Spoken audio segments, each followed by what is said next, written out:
Oh, no, no, no, Mr. Wallace. I am not going to say that.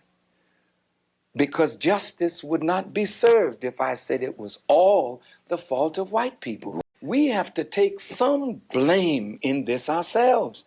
As black people, we can't sit around waiting for white people to do for us what we should be doing for ourselves. And our failure to do this is our fault. White folk have done bad by us in the past. Yes, that is true. And they do some bad by us today. But if we did better by ourselves today, we could help to reconcile this difference. Farrakhan's call for black men to do better for themselves was the theme of his Million Man March. Last fall, he called black men from all across America to come to Washington for a Day of Atonement. And they came. His message? Change your lives.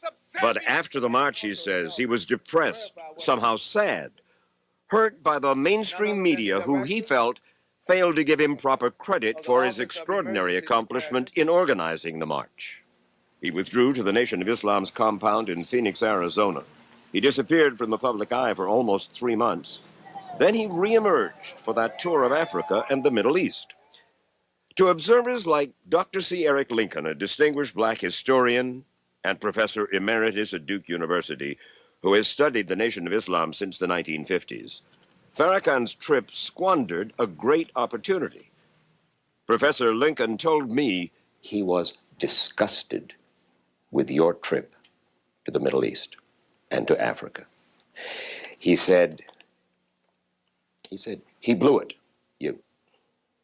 After the Million Man March, he feels that you had what you were after. You had put yourself in the position as a leader of the entire black community in America, which you had never had before, and then that you just threw it away with the trip to Africa.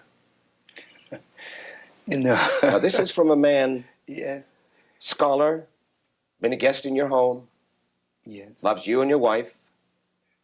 and I love him. Let me say this. There are many people like Dr. Lincoln who think just like that. They were hurt because they watched my struggle. And they said, now he has arrived, okay?